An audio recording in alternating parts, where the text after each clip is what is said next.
modeste conseiller régional d'Auvergne-Rhône-Alpes, élu dans l'Allier. Pourquoi je suis venu ici ce matin? Vous savez que j'habite à l'autre bout du département, à Vichy, mais j'ai été élu par l'ensemble des habitants de l'Allier, comme d'autres collègues. Je vois Daniel Duméry qui arrive et quelques autres, pour vous dire un petit peu pourquoi. Il y a maintenant 6 mois, j'ai été contacté par notre collègue Renaud Lagrave, qui est vice-président chargé des transports dans la région Aquitaine, et qui m'a dit nous travaillons à remettre en route le Bordeaux-Lyon, nous voudrions bien y arriver, et nous allons essayer de contacter la région Auvergne-Rhône-Alpes pour recréer cette liaison qui pourrait ensuite ultérieurement être reprise au titre des TET, des freins d'équilibre du territoire. Et j'aurais besoin, me dit-il, que vous, élus de l'Allier, élus du Puy-de-Dôme, élus de la Loire, etc., vous nous aidiez dans cette affaire. J'ai donc à l'époque écrit au vice-président de la région chargé des transports, Patrick Mignola, pour lui indiquer qu'il était bon de discuter avec la SNCF pour la remise en place de cette ligne. Et j'ai pas eu de réponse. Mars, avril, mai, juin, juillet, août, septembre, et j'apprends que la négociation entre Nouvelle-Aquitaine et Rhône-Alpes et la SNCF a abouti favorablement, et qu'à partir d'aujourd'hui, dimanche 10 décembre 2017, 11h53 s'il est à l'heure, le train en provenance de Bordeaux rentrera en gare de Montluçon. Alors je me dis, mais c'est pas possible ça va pas. Montluçon va pas devenir le cul-de-sac de la région Nouvelle-Aquitaine. Je suis l'ancien maire de Montluçon. C'est pas possible. On ne peut pas accepter ce genre de choses.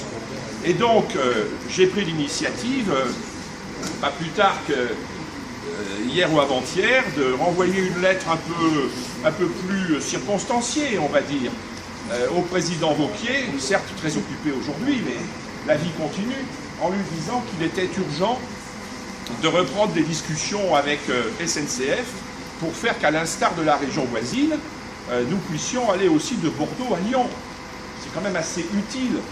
Parce que quand je tape sur Internet et qu'on me dit qu'il faut que je passe par Massy ou Paris, changer de gare et revenir après pour aller à Lyon, je me dis non mais attendez, là il y a quelque chose qui ne va pas bien.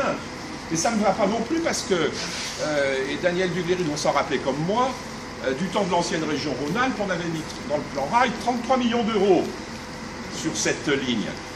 Notamment sur le secteur de Commentry, sur la Pérouse qui est dans le Puy-de-Dôme, jusqu'à Ghana, là, 33 millions d'euros. Quand même, c'est pas si mal que ça. Et en même temps, on nous dit, ben, c'est pas suffisant. Mais ça existait. Ça existait. Et on nous dit ensuite, ben non, la SNCF va arrêter son affaire. Salut Nicolas. Va arrêter son affaire et il n'y aura plus de train. Donc voilà, l'objectif est simple. Il faut qu'on réussisse à remettre ça d'aplomb et le plus vite possible et d'une manière le plus collégiale possible. C'est-à-dire que Coderail, que les élus locaux, que tout le monde, la population, les socioprofessionnels, que tout le monde se mette là où il faut pour tirer le train, et pour faire que dans quelques temps, eh ben, à 11h53, ça ne sera pas marqué arrêt définitif au butoir de Montluçon, mais que ça sera marqué Lyon. Voilà, Lyon, 11h53, pour aujourd'hui, pour demain, je ne sais pas les mêmes horaires après. Hein. Voilà ce que je voulais vous dire en vous remerciant tout simplement de votre présence. Et si bien sûr certaines personnes qui sont là souhaitent intervenir, je ne vois aucun inconvénient. L'union fait la force et ce sera très bien comme ça, monsieur le secrétaire. Bon, mon cher Jean-Michel, parce que tu m'as cité à plusieurs reprises, je voudrais amener moi aussi quelques éléments d'information par rapport à ce que tu viens de dire. D'abord, de la circulation, ils sont bien rassemblés là. Oui, et il faudrait rappeler effectivement. Il faudrait rappeler. On peut parler? Eh oui, On peut parler? on est récupérés là. Vous Il faudrait rappeler le péché originel. Le péché originel, c'est la décision de l'État de transformer les TET en TER. Tout part de là, c'est-à-dire que l'État et la SNCF se défaussent sur les collectivités locales. Et effectivement, hier, nous avons fait un peu dans le cadre de la région Auvergne, mais nous n'avons pas fait suffisamment. Et donc, aujourd'hui, il est facile de dire à Auvergne-Rhône-Alpes, vous devez rétablir immédiatement la ligne Bordeaux-Lyon. Moi, je voudrais que les choses soient dépassionnées et qu'on regarde ensemble ce que nous pouvons faire, parce que les problématiques sont différentes. La région Nouvelle-Aquitaine a choisi d'établir une ligne, donc il y aura un train le matin, un train le soir pour relier Montluçon à... Aujourd'hui, la région Auvergne-Rhône-Alpes est sur une autre dynamique, mais il faut qu'effectivement elles se parlent entre elles. L'autre dynamique de la région Auvergne-Rhône-Alpes, c'est de réhabiliter les petites lignes. Et vous savez que dans le cadre du CPER, qui s'élève à 264 millions d'euros, la région Auvergne-Rhône-Alpes verse 111 millions d'euros. Donc il ne faut pas dire que les petites lignes sont délaissées par la région Auvergne-Rhône-Alpes, loin s'en faut, puisque c'est un effort sans précédent qui est réalisé pour la réhabilitation des petites lignes. S'agissant maintenant de la ligne Montluçon-Lyon, eh bien, le président, je sais que tu as écrit, Jean-Michel, et voilà la réponse. Le président, donc, Laurent Wauquiez, a sauté la SNCF et le ministère des Transports de répondre dans les meilleurs délais à deux questions. La première question, c'est de produire toutes les études qui sont nécessaires pour améliorer la ligne Lyon-Montluçon et singulièrement dans un premier temps donc la ligne Lyon-Clermont-Ferrand puisqu'on a fait des efforts sur Clermont-Montluçon. Donc ça c'est la première question qui est posée à l'autorité de transport, c'est-à-dire l'État, et dès que nous aurons la réponse concernant ces études, Laurent Wauquiez viendra ici, à Montluçon. Oui, viendra ici, à Montluçon. Bon, il viendra peut-être pas par le train. Le 1er avril. Bon, il viendra ici à Montluçon donner des indications sur l'implication de la région pour la remise à niveau de la ligne Bordeaux-Lyon passant par Montluçon. Et en même temps, c'est pas interdit d'être intelligent, il souhaite que les travaux qui seront réalisés dans le cadre de cette amélioration de la ligne Montluçon-Lyon s'inscrivent dans le cadre du projet POCL pour que nous n'ayons pas à investir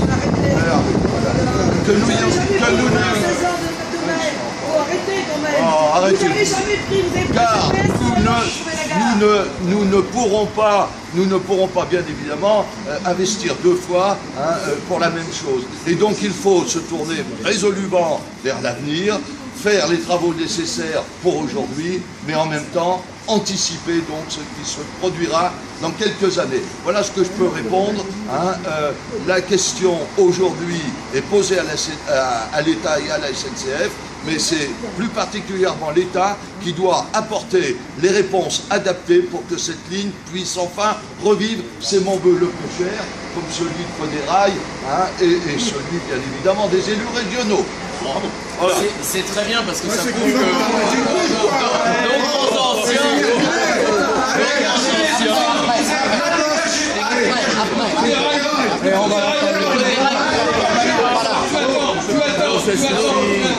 Écoutez-moi, le Fédérail est là aujourd'hui et est content de voir une partie de la population venir pour accueillir ce nouveau train qu'on attend depuis 4 ans. Depuis 4 ans, qui a été supprimé pendant 4 ans pour soi-disant des travaux entre Limoges et Saint-Sulpice-Laurière qui n'ont jamais été exécutés. Donc on nous a roulé dans la farine. Mais le Fédérail aujourd'hui n'entend pas être l'arbitre, faire l'arbitre entre l'opposition et la majorité du Conseil régional. Aujourd'hui, nous avons des choses à dire. Et nous disons que la décision de l'État de confier la gestion des lignes d'aménagement du territoire aux régions est une absurdité. Je remercie les médias qui sont là. On aurait mérité la présence de médias nationaux parce que nous vivons à Montluçon aujourd'hui une absurdité de dimension nationale. Il est impossible aujourd'hui, dans plein centre de la France, d'imaginer qu'une ligne d'aménagement du territoire ait son terminus ici. Ah oui. Mais il faut dire aussi que si la région Rhône-Alpes n'a pas entendu, n'a pas voulu répondre à la région Nouvelle-Aquitaine, c'est son droit. N'oublions pas que les régions, ça n'est pas pour la défendre. N'oublions pas que les régions ont une autonomie de gestion et ont des pouvoirs absolument considérables. Ce sont eux qui décident, puisqu'on a réussi à créer les nouvelles baronnies où le maître des lieux fait à peu près ce qu'il veut, sans comprendre qu'il faut réaliser la continuité territoriale. Mais aussi, lorsque l'État a proposé aux régions de reprendre tout ou partie de ces lignes d'aménagement du territoire, il n'y avait aucune obligation. Mais pourquoi a-t-on répondu à l'État, sachant que c'était un marché de dupes? On vous a dit, on va vous fournir du matériel neuf, on va vous fournir une partie, une subvention pour éliminer un petit peu du déficit d'exploitation. Mais qui a parlé d'infrastructure? Qui a parlé de moderniser la ligne Bordeaux-Lyon? Qui a parlé de supprimer les ralentissements sur les lignes? Confié aux régions, on voit ce que ça donnait sur Bordeaux-Lyon. Et maintenant, les chantres du Montluçon-Paris qui a été confié à la région Centre-Val de Loire, eh bien on vient de nous annoncer qu'il n'y aura plus de train direct à partir du mois de mars. Ah, elle est belle la France, cette France-là. Et donc, vous voulez continuer encore à aménager le territoire de cette façon? Nous disons, nous, que c'est la compétence de l'État. Il n'y a que l'État qui peut rendre service et traiter les citoyens de façon à peu près égale. J'ajoute qu'au moment où les assises de la mobilité se déroulent, et nous avons eu hier pas mal de choses, mais ça serait rigolo si ce n'était pas aussi dramatique. Mais bon, et pendant les assises de la mobilité, il y a des missions qui ont été confiées par le gouvernement. Une mission qui a été confiée encore au sénateur Durand sur le comité d'orientation des infrastructures, qui devra statuer sur la pertinence du ferroviaire dans certaines régions et de faire des propositions au gouvernement pour que le Parlement décide d'investissements à faire dans les 5 prochaines années. 5 prochaines années. Et en plus, on confie une mission à l'ancien PDG d'Air France, M. Spinetta, en lui disant il va falloir aussi vous pencher sur la pertinence du ferroviaire sur les régions, il va falloir vous pencher sur l'économie du système ferroviaire, mais surtout sans subvention accrue, sans subvention publique accrue. Ça veut dire que l'État se désengage. Et après, il ne faudra pas s'étonner, comme hier, qu'on nous propose la création d'une voie privée financée par les collectivités locales. Non mais attendez, on est où là? Donc le Code des Rails remercie ceux qui sont attachés au ferroviaire. Le ferroviaire, on en a besoin à Montluçon. Mais on a aussi besoin pour l'unicité des territoires. Aujourd'hui, si on veut faire quelque chose sur Moulins, on aura aussi à Montluçon un cul-de-sac. Qui viennent de Paris ou qui viennent de Moulins, ça sera toujours un cul-de-sac, nom de Dieu. Alors essayez au moins de faire quelque chose, et je suis content que vous soyez là, les élus, parce que vous n'avez pas toujours été derrière nous au Code des Rails, chaque fois qu'on a fait une manifestation.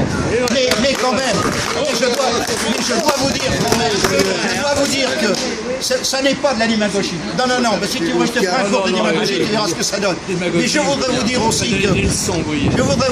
que Montluçon est en train de crever tout simplement, du point de vue ferroviaire. Et si aujourd'hui nous n'avons pas de relation, aussi bien sur l'ouest, le sud, le nord et que l'est, nous allons forcément crever.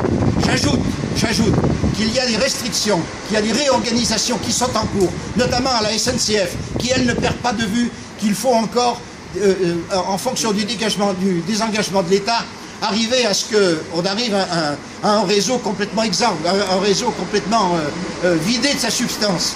Ce qui fait l'efficience, l'efficience du chemin de fer de la SNCF, c'est l'imbrication des lignes entre elles. Si vous coupez un morceau de ligne à un endroit, vous n'avez plus l'accès aux autres lignes. Et ça, c'est dommageable à l'aménagement du territoire, c'est le regret. Enfin, bref, le Code des Rails, il continuera sans doute son action, il va fêter au mois de mars sans doute son 30e anniversaire, et quand j'ai dit fêter, célébrer son 30e anniversaire, commémorer si vous voulez, oui on est en pleine période de commémoration, mais commémorer si vous voulez. Et on arrivera au Code des rails à faire encore d'autres propositions. Mais les décisions qui sont prises et les missions qui sont confiées actuellement dans le cadre des assises ne sont loin d'être rassurantes. Loin d'être rassurantes. Dans le prolongement de ce que vient de dire M. Coffin sur la ligne Montluçon-Bourges, qui est une ligne absolument essentielle pour le désenclavement de Montluçon, des négociations sont engagées entre la région Centre et la région Auvergne-Rhône-Alpes. Parce que, comme vous l'avez souligné, ce qui rend les choses extrêmement difficiles aujourd'hui, c'est que nous avons des régions avec des frontières qui ignorent complètement les lignes SNCF. Et donc, il faut mettre autour de la table les responsables des différentes régions, et ce sera fait très rapidement. Une politique publique du rail. Une grande politique publique du rail. On est d'accord. Mais pour l'instant, c'est les régions. Et je le déplore. Et je le déplore. Je l'ai dit en introduction, transformer les TET en TER a été véritablement quelque chose de catastrophique. C'est sur l'intérêt national. Voilà. J'expliquerai. Moi, ce que je voudrais dire avant de terminer. Non, on se calme. Moi, je vais pas soutenir l'État ou la SNCF. Je sais comment ça marche, malheureusement, et je le déplore. Je vous dis simplement, ce plan pragmatique, qu'il n'y a aucune raison que vous ne fassiez pas ici ce que vous avez réussi en Nouvelle-Aquitaine. C'est tout.